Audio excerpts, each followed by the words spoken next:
So now I'm kind of doing it. So this is pretty cool. And Hi, Kanard. Nice to meet you. we struggle, but I've seen certain things that actually made me who I am. I went through all of it. You know what I'm saying? Part like a big turning point in my life, like around. Yeah, that's an interesting thing. Hello, everybody. I'm Kanard Lewis, and this right here is the first interview for TKW videos, and I'm here with my man Prince. It's good to see you.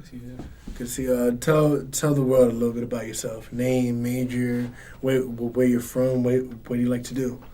My full name is Prince Aziz Hunt. Two parts of my first name, Prince Aziz. I'm majoring in chemistry, and I'm from Maryland, but I moved to New York 3 years ago, and I go to college here at Fredonia. Interesting. So you're from Maryland, but Yeah. you moved to New York. How was that move? It wasn't by choice. My dad forced me to come live here with my grandparents. Oh, really? Wow. Yeah. How has that transitioning been? It was really bad because it was like I already had problems with my dad, and then since he had problems with me, he sent me to live with the people that took care of him as a kid. And it was like having two of the same person. Yeah, split wow. into two different people. Yeah. And so our relationship just got worse and worse.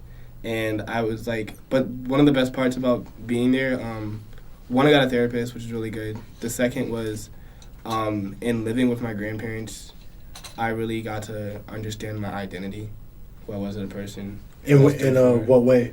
How I live to please myself and not others.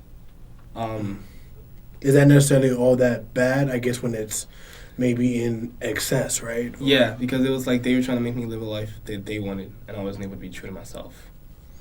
So if I'm not able to be true to myself, then I shouldn't be in a situation with those people. But it's different if I want to do something to help someone, or if someone's forcing me to do something that I don't want to do. Yeah. I see. And since your dad forced you to live, what happened about your mom? Was your mom in the picture? Well, I lived with my mom most of my life, because my dad got locked up for 8 years when I was like 4 or 5. And then came out when you were, 13 about? Yeah, just about 13. Okay. So when I lived with my mom, we were always back and forth between housing and I went to three different elementary schools, 3 different middle schools, a different middle school every year, and I went to 2 different high schools. But I went to live with my dad when I was going into my freshman year of high school, thinking life would be better because I thought he might have changed a little. Yeah. He hadn't changed at all really, and my mom was just always financially unstable. So I was like, I'll come back and live with you if you get yourself back on your feet. Like once we're not living with you, maybe it'll be easier for you to make money and do better for yourself. So I went to live with my dad, thinking that it would help her. And did it? Not exactly. It did and it didn't at the same time, because not having her kids around didn't really help her mentally, because her kids are like her rock or support. Yeah, that must be tough. So, How was it living in, I guess maybe not an abusive father, but how was that living in a situation where your dad was not the person that you wanted him to be? It was frustrating because he was clinging on to who I was before he left, which was 8 years ago. Which was when you were 4 or 5, Yeah. which is really... And that wasn't me anymore. I Yeah. had changed and grew while he wasn't there, and he was still clinging on to the memories that we once had. But I have a lot of repression from when I was younger, so I don't remember anything really from back then. So he was clinging to back who I was then. He was like, "Oh, you were like this, you were like that." I'm like, "But that's not me anymore." So get to know me now. But he never really did. And that must have caused tension within the household or within Yeah. the relationship, which then I guess caused him to say, you know what, just live with my mom and dad or whatever. Yeah, because he would call them on the regular when he didn't know how to deal with me. So it was once I went to live up there, they already had this mentality of me. I usually go there during breaks or whatever, but living there was a different story. And since he used to call them on the regular, they just had this mentality of oh, he's this way, he's that way, he's really disrespectful. But the only reason why I was disrespectful is someone doesn't respect me. That's the only time I get disrespectful. Yeah, it makes sense. Mm-hmm. How would you say, you talk about you learning your identity more with your grandparents, but how was the moving from, middle school to middle school, home to home? Like, how was that? Because, do you ever feel like one place is never going to be home? Yeah, it was. I've never really had a home. When I came to Fredonia, like, this is the first time I actually felt like I had a home. Which is kind of interesting because you have many people in Fredonia not claiming this as home. Yeah. So for you to claim this as home, it's kind of like a shock to many people. But then again, with your backstory, it makes sense. Yeah, because I've never had a place to call my own. Yeah. And I never got to choose where I was going to stay. Mm. And this is the first time I got to make those important decisions. Mm. Because the thing that kept me going when I had all those transitions, because it was really bad, like, for me and my siblings, all of us mentally, to have to go through. Oh, so you're not the only one? No, I had a younger brother and younger sister, and I had an older brother and older sister. Y'all were all moving together? Yeah, from sometimes, like home to home? Yeah, because my older brother and older sister weren't always living with us. Sometimes they go live with other people, other family members. But I wasn't the only one there, and a lot of the time, my younger brother and younger sister didn't really read the situation completely. But I always understood it from when I was young, why we were moving and why we had to move. And it was just frustrating to me because it was just like, why can't we just stay in the same place? Because I have all my friends and stuff. Nobody ever knew what I was going through in school because the thing that kept me going in each place that I went, as I was about to say, was that I knew that I always did well in school. So that was going to be my getaway when I got older. Grades. Grades. Once I knew that no matter where I went, education would be the same, and so that I just had to make sure that I did well from a young age all the way through and make sure that I wouldn't have the same situations as my parents have when I was an adult. Do you still currently talk to them now, or? I'm not close to either one of my parents. They might like to think that we are close, but it's different. Yeah, they don't know anything about me. That's fine with me, though. I choose who I want to be close to. Yeah. There's a lot of things in like the past few years, especially living in New York, that helped me just figure out who I want to get close to and what relationships I have to have. Because I realized that I don't have to have a relationship with people who I call my family. Yeah, you don't. You don't. Yeah, and, it's true. So my dad, he just got locked up again in November. And he's going to be there for another 4 years at least. So when I graduate from college, he won't be there. And then Your mom? My mom, I talk to her here and there, but she's kind of like, when I'm away from her, I don't feel anything. But when she's away from me, she feels some kind of way because, she misses me and she loves me. Yeah. And I love her and everything, but, like... It's just different. Yeah, I have to always remind myself not to get my hopes up or get too happy around them because, like... Yeah. Anytime I did as a kid, it just, like, my hopes always shut down, so I can't allow myself to be completely happy or fully experience emotions when it comes to my family.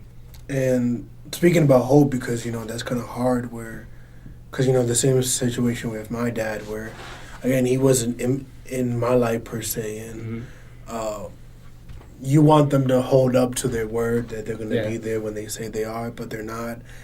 So I guess hope was shut down for you in terms of family. Yeah. But how did that affect maybe your hope for academics or hope for other friendships? Did it affect, or like how did that, or how were you hopeful to survive and not just become another brother on the street just doing whatever? You know what I mean? Yeah. How was that? Despite the fact that we always had negative situations when it came to moving from place to place, like I was homeless several times, like I said, it wasn't like people didn't support me. It was just the fact that behind the scenes, different things were going on. But in the front scene, I guess, everybody just always supported me, like, oh, you do well in school, keep it up. Like, so I got support. But that wasn't always what I needed because, like I said, behind the scenes, that's the stuff where I needed, like, help. Yeah, of course. But like the development and everything. Yeah, and so I kind of, like, the reason why I think I have depression is, like, because I, like, kind of zoned that out and made my whole focus on school. And because I feel like maybe that was the only thing that you I could cling to. Yeah, that was my hope. Yeah, and like that was the only thing you ever had, and I'm just glad that it was positive. Yeah. Because many was people consistent. And exactly. Even though my mom, it's not like she intentionally had us end up in bad situations. She's just not doesn't always make the best decisions with money, because she definitely cares about us, and she definitely wants the best for us. It's just like I said, like, she just doesn't always make the best decisions. So, but no matter what, she always pretty much had us in a really good education system. When I came to New York, I saw that, like, how the difference in the education system, because in the counties I went to school in Maryland, like, I could just see the difference in how much we're taught and how we're taught. Because as soon as I went to D.C. and, like, I told you I went to a different elementary school. Yeah. I could see that, like, they were way behind what I was already learning, and I told the teacher, like, when are we going to get to this? And she's like, oh, not till, like, halfway through the year. And they got me, like, really upset, because it was just like, I already know this. Yeah. Yeah. So it's, it was just a process of making the most of the situation, even if it wasn't favorable. But at the same time, even if I was learning something again, I had to realize that there were still things to learn from those situations, because I didn't know everything. Because I would act like I knew everything sometimes. Yeah. And I needed to realize that that wasn't... I didn't know everything. How was what are your thoughts on actually maybe building a family? You know, since you didn't really have that much of a stable one. What are your desires to even have one? Honestly, I've always made the decision that once I was secure on my own, that I would make the move to try to live with someone else and let someone else into my life. Because it's like, I don't want anyone to, it's not that they'll hold me back, but I feel like I'll lose my focus. And at the same time, if I'm focused on someone else other than what I need to be focused on to get myself to where I need to be, I'm not going to really get there, because they're going to kind of like if you want to go to different college, let's say I meet someone in college, right? We want to go to different colleges, we have different futures or paths we want to take. I don't want to get held back and, like, go to the same school as them just because I'm trying to accommodate our relationship. I'd rather us go our separate ways and maybe meet in the future. I see. Yeah, and so I just want to be secure and make sure I'm making money, and then I'll make the decision whether or not I'm good. I mean, I want to have kids, but yeah, I want to make sure I'm secure and I have enough money to hold myself down before I go and have a kid or marry someone. Of course. Because my parents didn't do that, and it made me learn that's something they should have done. Yeah, and speaking about people holding you back, how was that? How was it to build friendships? Because if you're moving in and out, or you don't want to, be tied up because your hope they get shut down because people come in and out your life. How is it to build friends? Because it was hard. It was really heartbreaking, because most of the time, anytime I made a friendship with anybody, I would lose them as soon as I left or as soon as I moved. And back then, it was like, it's not like we have Facebook. Yeah. We didn't really have the technology at first. And, like, slowly as I got older, I was like, oh, let me try looking for these people. But most of the time, if I actually found anyone, they didn't really care that I was gone. And it made me realize how, like, how unimportant I was. Yeah. Because it wasn't like I was there for a long time, so... It just goes in and out, too. Yeah. I knew that the only way I could have a good relationship with anyone, a friendship, was if they actually genuinely cared about me, and it didn't matter how long I was there. It just mattered about the kind of person that they were. Yeah. And one of the first times I actually made a real friend was when I moved to Richmond, Virginia. That was like my third year. And are you still close now, or? Yeah, we don't even have to talk all the time. We can go years without talking and be right on the same note as soon as you start talking again. That's good. The first time I had a real friend. And just to close it out, if there's one piece of advice, because I feel like many people could relate to your story and just feel what you've been feeling in small aspects, what would you give them? I would say, number one, don't let anybody define who you are and what you're going to become. You do that. One of the biggest things because one of the big things with my family, like, they just tried to force things on me without letting me be me and make decisions for myself. And I just say, be true to yourself, be true to what you love, be true to who you are, and you shouldn't have any problem getting to where you need to be. All right, well, you heard it here, folks. First episode of TKW Videos. That was a good one from Prince here. Thank you for being on the show, and I'll see you next week. Thank you.